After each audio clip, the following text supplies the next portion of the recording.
In today's episode, let's discuss the Shiva and Shakti of an incense.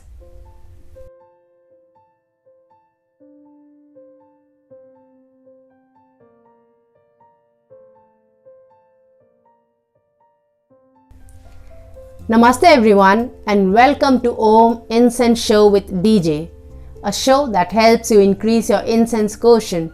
So if you are an incense enthusiast, consider subscribing. So today let's discuss the Shiva and Shakti of an incense. And what exactly do I mean by Shiva and Shakti? So when we say Shiva and Shakti, so Shiva is the consciousness, he is the soul, he is the essence of something. So in our case, in the case of an incense, it is the fragrance and how it has an impact on us. And then we have Shakti, which is the Mother Nature, the Prakriti, the Prakriti part of an incense. So the incense, the part of an incense which is materialistic, which is hard material, things that we can see, it's tangible. So Shiva is the essence that we cannot see, we can only feel it. That's the soul of the incense. And Shakti is the material that is used to make an incense.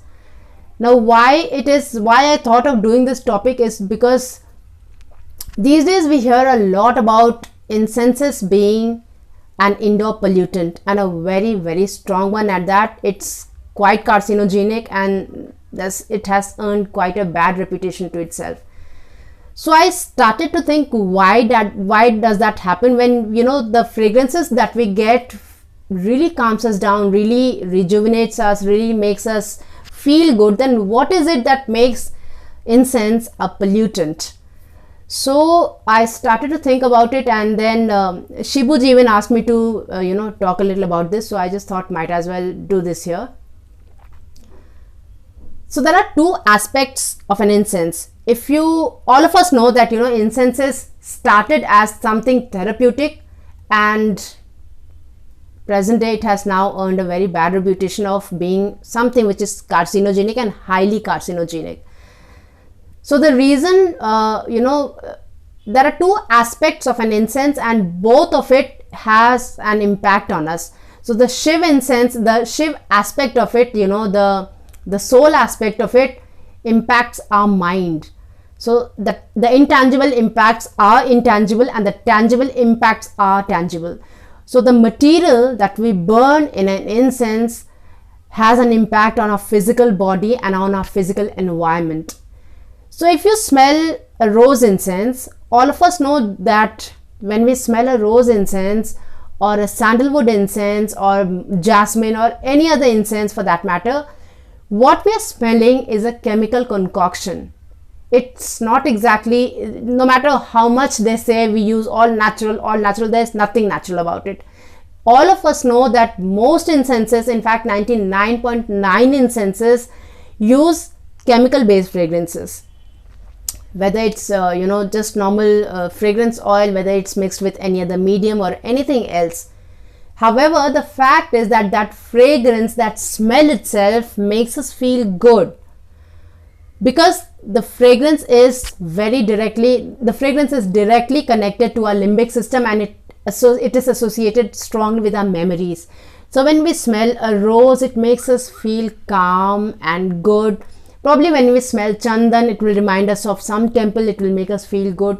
When we smell oud, it will remind us of a friend or a family or somebody, and it will make us feel good. So the smell aspect of it does impact our mind, it makes us feel good.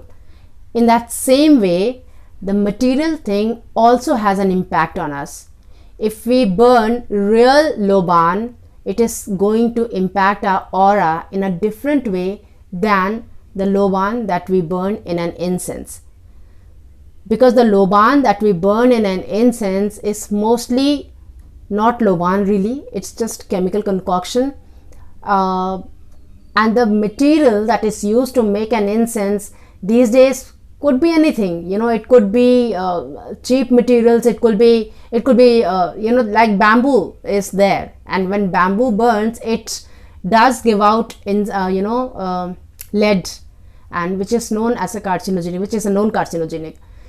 So In the olden days, when people used, different kind of incenses that they had, so if they had Google, or if they had Sarar or Dhuman or anything, when that burnt, the molecules that they released in the air, took care of the negativity in the air. It diminished the negativity, it banished bad energy, and it banished bad, it helped clean your aura and all of those things.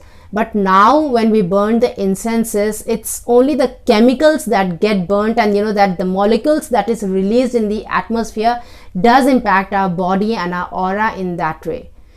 It's important to know this, because then we would make a conscious choice. So when I burn a Gau Dhoop in my house, it is going to have a tangible impact, a good positive impact on the environment of my house and on my own physical body and my aura. Because when we burn a cow dung or a cow dung based incense, it does have an impact in a physical impact in the environment, which helps rid us of negativity. And now imagine the wet dhoop is supposed to have rubber in it. So once we burn a wet dhoop, no matter what the fragrance is like, if it's like, no matter what kind of fragrance it is, it might make you feel very good, very relaxed, very rejuvenated. But imagine burning a rubber in your house. What kind of pollution do you think it's going to create there? Do you think it's going to clean your aura? Even if it's Chandan Agarbatti, it's not going to clean your aura. It's not going to drive away any negativity. Instead, it is going to release even more bad molecules in your physical environment, and is going to impact you in a very bad manner. The same thing happens for, if I am, doing a Sarar and Dhuman incense. The molecules that those release in the atmosphere will instantly clear up the energy. It will, rid my house of negative energy. It will banish negative energy. But imagine I am lighting up an incense which has bamboo in it. The bamboo, when it burns, releases lead. It is not going to have a good impact on my body, on my physical body, no matter how good smelling it is, no matter what it makes me feel at the mind level. So, we need to very consciously choose what we burn in our houses, because the incenses, and specifically when we've lit up an incense during meditation, that is the time when our body is most receptive to anything, whether it's physical or non-physical. So if we've burnt an incense which is going to release bad, pathetic molecules in the atmosphere, it's going to impact your body in a very, very bad way. I know we hardly have any choice, because these days market is flooded with the incenses that we have these days do not have very good quality ingredients in them. They do have good quality fragrances in them, because we get nice fragrances these days.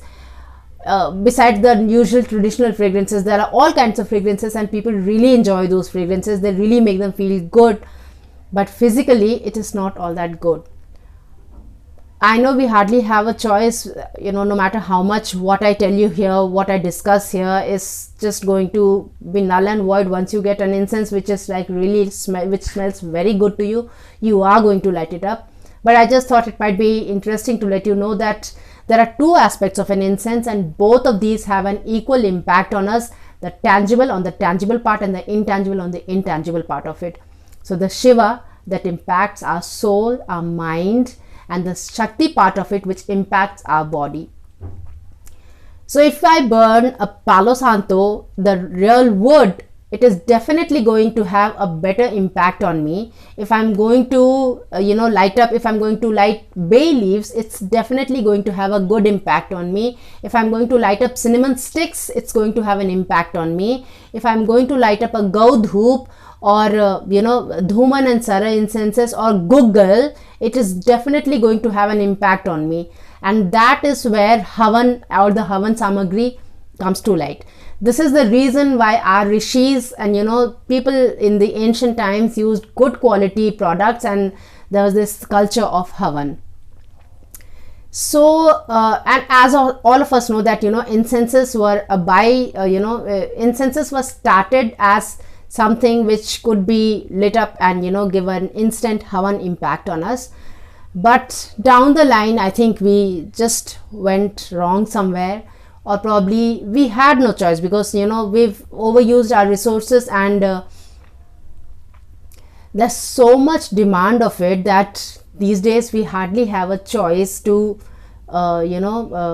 get something natural, because we've already used them for so long mindlessly. We never thought of replenishing those natural incense materials.